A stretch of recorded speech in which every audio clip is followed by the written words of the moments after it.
ce soir. Daniel Riolo est là également. Donc Paris United avec nous, Alexandre Coupé, alors qui est là, et Mousse qui est avec nous également. 32-16, on vous attend.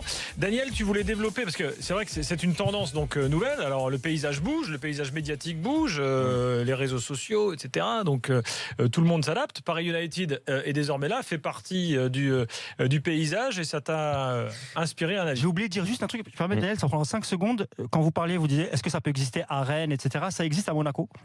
Ah bon? Ah, il y a un compte Twitter. Je ne m'attendais pas à Monaco, tu vois. Ah oui. Et puis il a en général de bonnes infos. Je vais citer son nom. C'est pas grave, c'est tous les clubs où est passé Jérôme. Non, sur Twitter, il est connu. Écoutez, voilà, moi je suis les sources. Hein.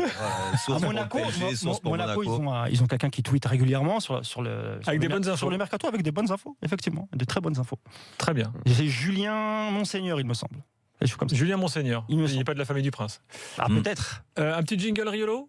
Le veau quand même un petit peu plus costaud. Le petit agneau, c'est vraiment tu vois, non, d'accord. Le petit veau quand même, il bouge un peu plus, même si il est un peu tendre.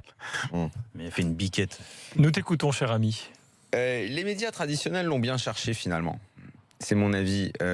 Effectivement, je l'ai dit depuis le début, il y a cette tendance à la défiance des gens et du public en général pour les médias traditionnels, parce que ils les jugent peut-être parfois trop dans la connivence avec les acteurs, avec le monde qu'ils sont censés critiquer, décrire, dont ils doivent parler, quoi, finalement.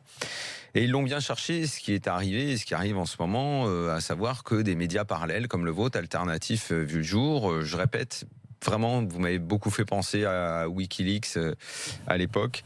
C'est très flatteur. D'ailleurs, faire une confession avant de faire l'after, j'avais eu ce fantasme-là.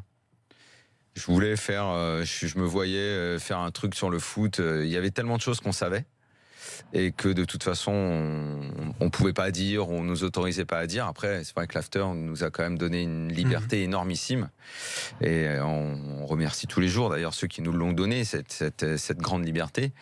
Mais c'est vrai que j'avais eu ce fantasme-là moi aussi, parce que effectivement, dans mes premières années dans ces grands médias, ça m'a tout de suite vraiment interpellé. Le mémoire que j'ai fait à la fin de mon école de journalisme, c'était sur le monopole du journal L'Équipe. C'est un sujet central. Je trouvais que c'était dinguissime. Exactement. Qu'il n'y ait qu'un seul quotidien. Et pour un pays comme la France, c'est quand même très curieux. C'est une anomalie qui est vraiment... Non, c'est pas une anomalie.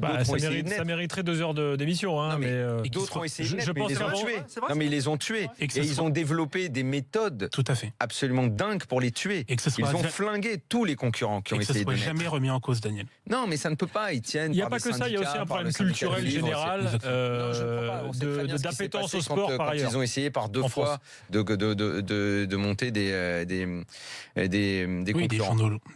Donc, effectivement, alors vous dites, on est indépendant, libre. Oui. En fait, on devrait tous l'être. Peut-être qu'un jour, vous-même, et peut-être que vos sources, que je me refuse absolument à vous demander, parce qu'on n'a pas le droit, de mon point de vue. Catégoriquement à révéler. Non, mais c'est normal. Mais vous révélez celles des autres, par contre. C'est normal. Mais vous devez. Non, c'est faux, c'est pas vrai. C'est la vérité. J'ai lu. Quand tu cites le médecin qui dit qu'il donne les infos aux journalistes de je sais plus quel canard. Mais nous, pourquoi on le fait? Tu donnes les sources. Mais la différence. Donc me dis pas que tu les donnes pas, tu les donnes. Je vous parle sur la différence de l'intention. Pourquoi une source au PSG va donner une information à l'équipe? On sait, nous, pourquoi elle va la donner à l'équipe. Oui. On sait très bien. Nous, si on la donne, c'est justement pour faire prendre conscience, et pour qu'aussi les supporters, parce que nous, les supporters, on se pose des questions. On se dit, comment ça se fait? On gagne au parc 4-0. On maîtrise le match. On écœure Barcelone. Il faut dire ce qui est. Emery, sur ce coup-là, il est critiquable, Emery. Attention. Parce qu'on va encore dire, oui, la source, Igor Emery, tout ça. Et Unai Emery, est critiquable. Oui. Mais est critiquable à 1000% même. Simplement, on ne critique pas les bonnes choses. Quand Emery fait la composition au match aller, au Parc des Princes, Paris gagne 4-0, Messi est sur le terrain, Neymar aussi.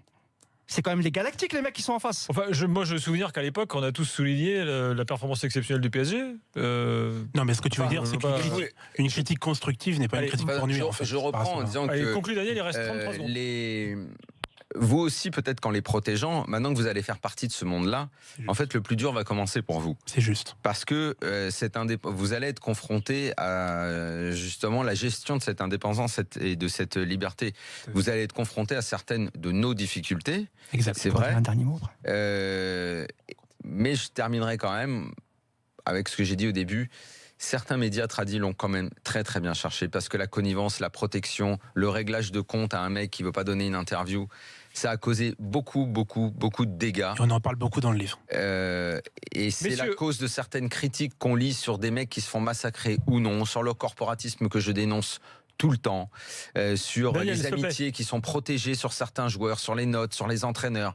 J'aimerais que Jérôme donne son avis là-dessus d'ailleurs. C'est presque pire qu'en politique. Exactement. C'est un système donnant-donnant. C'est un système donnant-donnant qui m'a toujours fait gerber. Les gars, vous pouvez rester encore un petit quart d'heure ? On peut rester un petit quart d'heure. On reçoit des dizaines d'appels là, donc le standard est en feu là avec vous. Donc on va prendre notamment Mathieu. Mathieu dans quelques instants au 32-16. Et puis moi Jérôme, ça m'intéresse que tu répondes à Daniel sur ce qu'il dit sur la connivence. Peut-être que tu as vécu aussi ça, toi. Un pote, toi qui te mettait toujours des bonnes notes par exemple. Ça peut arriver. Qui me mettait toujours des bonnes notes. Ouais. Si. Il les méritait toutes. Ou des moins bonnes. On peut parler aussi de la connivence. Allez, agent journaliste. Non, mais il les méritait, c'est pas pareil. Il les méritait, Jérôme. Allez, à tout de suite dans l'after, on est là jusqu'à minuit, bien sûr.